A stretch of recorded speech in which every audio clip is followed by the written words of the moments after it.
सम्मानित नागरिकों नमस्कार।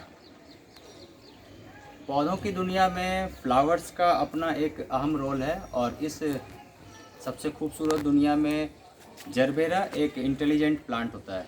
इंटेलिजेंट प्लांट इसलिए भी कह सकते हैं कि बहुत ही शोवर देखने में, साथ में ये इंटेलिजेंट इसलिए कह सकते हैं कि ये एक ट्रॉपिकल वेदर में अपने आप को किसी भी क्लाइमेट में सूट करने वाला होता है, पर सर्दियों के समय में थोड़ी डोरमेसी में चली जाती है।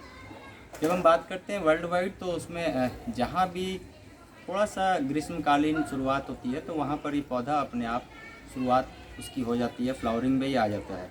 थोड़ा नाजुक है क्योंकि इसके स्टिक इस तरह से निकलते हैं और जर्मन वैज्ञानिक के नाम से ही है, जरबेर के नाम से ये पौधा है। वो अभी विजिट में जब निकले तो उन्होंने देखा कि ये शानदार चीज़ क्या है, तो उन्होंने रिसर्च किया और इसी के नाम से ये सारी चीज़ें हैं।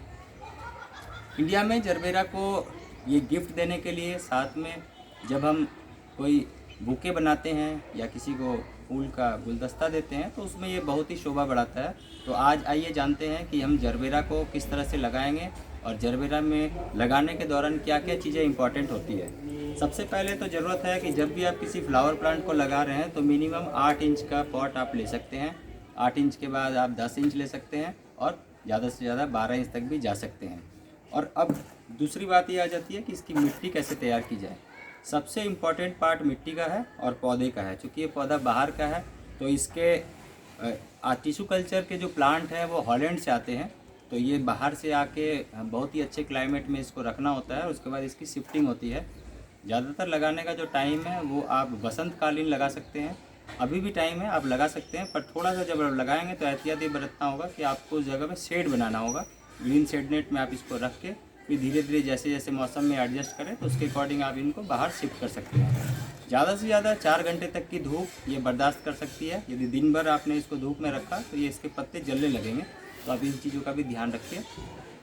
पौधों के लिए जो मिट्टी बनाने की तरकीब है उसकी बात जब हम करते हैं तो मिट्टी बनाने के दौरान आपको मैं यही सलाह दूंगा कि आप मिट्टी को 10 किलो गार्डन सॉइल लें, उसमें 2.5 किलो रेत मिलाएं, 2.5 किलो आप वर्मी कंपोस्ट मिलाएं या किचन कंपोस्ट मिला सकते हैं, और 1 किलो नीम की खली, 1 किलो लीफ कंपोस्ट, 20 ग्राम हल्दी, 10 ग्राम काली मिर्च का पाउडर और 20 ग्राम खाने वाला चूना आप इसमें आसानी से मिलाइए।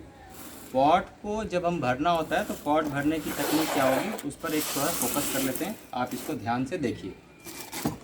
ज़्यादातर समय में लोग यहीं पर मिस्टेक करते हैं कि पॉट भरेंगे कैसे, इसके बारे में उनको आइडिया नहीं होता है।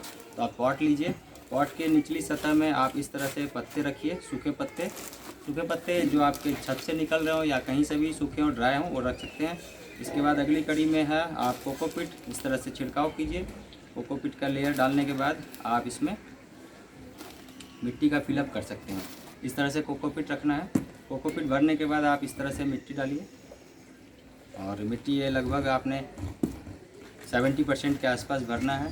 70% भरने के बाद आपको इस तरह से जो छोटे सैपलिंग्स आते हैं उनको डालना है।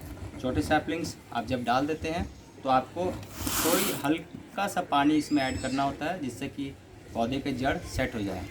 वैसे ही थोड़ा थोड़ा जैसे जैसे ग्रेजुअली बढ़ता है आपको धीरे धीरे पानी इसमें उसकी मात्रा को बढ़ाना होता है। और जब पौधे में नए पत्ते आ जाए तो आप समझ लीजिए कि आपके पौधे का जड़ सेट हो गया है।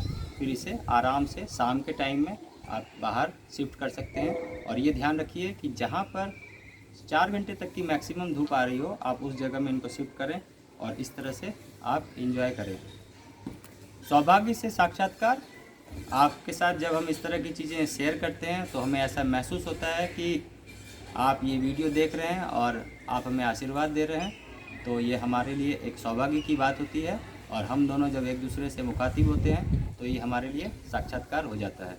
आप सभी का बहुत बहुत धन्यवाद। पुनः उपस्थित होऊंगा नई जानकारी के साथ। मैं प्रवीण मिश्रा आपके लिए हमेशा नई जानकारी लेकर उपस्थित होता रहूँगा। Thank you very much.